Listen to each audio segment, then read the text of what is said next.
Oxford and click listen again. 6:25, David Prever here, BBC Radio Oxford. Every Thursday, it's my favourite time of the week. The weekend's coming along and we start to talk books. In fact, we do talk books every Thursday, normally with Sarah Franklin from Short Stories Aloud, which is about to get up and running again at the old fire station.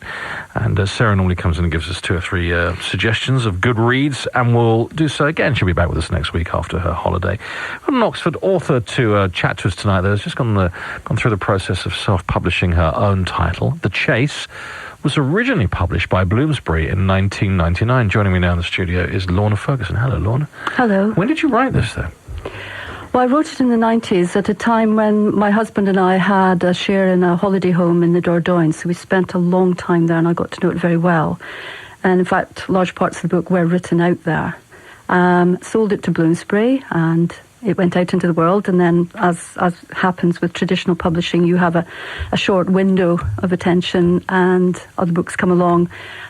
So a few years later I decided that I would like to get the rights back, and this coincided with the rise of e-publishing on Amazon and so on. So I was able to get the rights back and bring it back into the world myself. How exciting. And how did you find that whole process? I've done it myself, as you know, but how did you find it? Well, in many ways it was very easy. In other ways, not. It's a steep learning curve. And I think the biggest thing that you have to learn, apart from the actual production of the book, is that you need to learn to be a marketer as much as a writer. And that marketing never, ever stops. Which is why you're here now. Yes. You've gone one step further than me, though. I've only published online. I've only done the ebook thing. You've actually got a physical book here. Is it strange seeing your original book that was published by a big house, Bloomsbury, now out again as a physical entity that you've created yourself? Well, it's absolutely lovely. I could have just stayed with e-publishing. I published on Kindle back in April. But because I teach creative writing, I'm often at conferences and teaching classes, I wanted something physical and tangible to be able to show to people. It's what Sarah calls stroke and show. And to have the control over how the book looked, I gave it a light edit again. I was able to control the look of the cover and the blurb and so on. And having something physical, I think, does matter.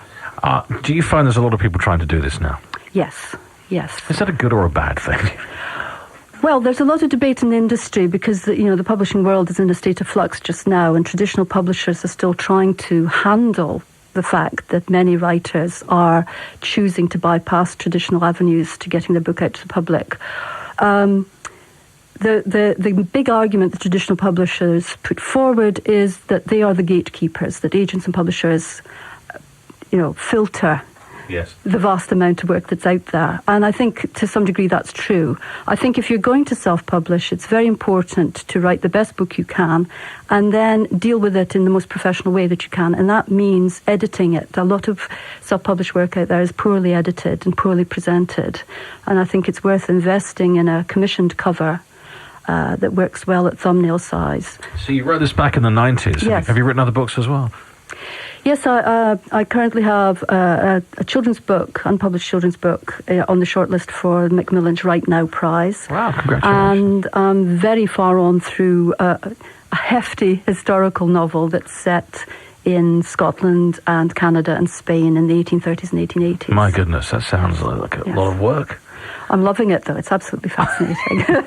It's based on some real events. Oh, really? Embroidered. And The Chase, it was successful for you when it came out first time. Tell us a little bit about it. What's the story?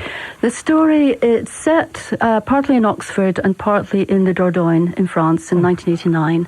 And the central couple moved to France, very much at the husband's behest, really, to get away from a tragic event that's befallen them.